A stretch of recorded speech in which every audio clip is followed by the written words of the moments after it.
Hello मेरे प्यारे सब्सक्राइबरों, राधे राधे। आज मैं चंपा के पौधे को रिपोर्ट करूँगी। उसके लिए मैं छाने ले लूँगी, मतलब कंडे। उनको फोड़कर मैं बारीक चूरा करूँगी। अच्छे से कूट कूट के उनको पत्थर की सहायता से बारीक कूट लूँगी। मैं नीचे कुछ बिछा लेना आप भी, ताकि वो पूरा वेस्ट ना हो और उसको अच्छे से काम में आ जाए। पूरा की पूरा अच्छे से बारीक कर लिया मैंने, ये चूरा कर लिया बिल्कुल कूट कूट कर। ये देखिए आप वीडियो में, ऐसे कर लिया मैंने बिल्कुल बारीक। अब आपके पास में मिट्टी हो, अगर वो मोटी हो तो उसको भी ऐसे बारीक बारीक कूट लें। उसको मिट्टी को भी बारीक कर लें, मतलब गुठले ना रहने चाहिए, ताकि उसकी जड़ों को फैलने में फिर दिक्कत होती है। इसलिए मिट्टी को भी बारीक कर लें किसी चीज़ से फोड़ के। ये मैंने गोबर को कर लिया, मिट्टी को भी कर लिया अच्छे से बारीक। अब इनको दोनों को बारीक करने के बाद में अब मैं रेती लूँगी। आपके यहाँ पे क्या बोलते हैं इसको?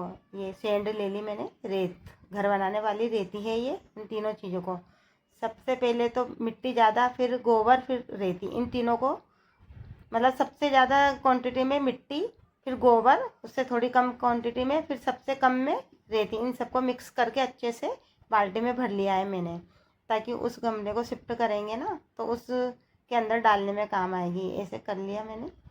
ये तैयार होगी मिट्टी। अब चंपा के पौधे को हम इस कट्टे से बाहर निकाल लेते हैं। पहले हमारे पास में गमला नहीं था, तो मेरे को पौधे लगाने का शौक है, इसलिए मैंने कट्टे में ही लगा दिया था।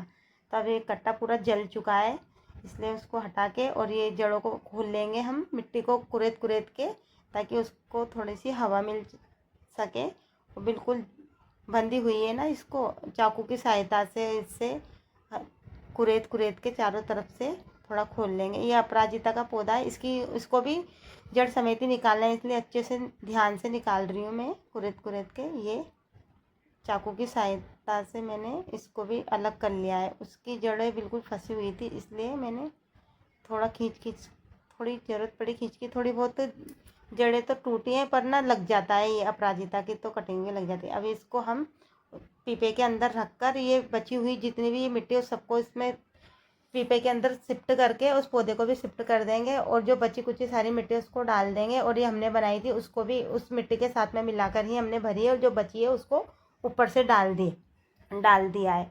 अब इसको ऊपर रख के इसके नीचे कुछ लगाएं, ताकि पानी आसानी से निकल सके और हवा भी पास हो। इसलिए उसमें पानी डाल दिया, और पानी इतना डालें कि नीचे से निकल जाए फर्स्ट बार में, फिर भले से 1-2 दिन के लिए इतनी जरूरत नहीं रहती। ऐसे ही हमने बेलपत्र के पौधे को भी शिफ्ट किया है, सेम उसी तरीके से मिट्टी, गोबर, खाद और रेत उनको मिलाकर।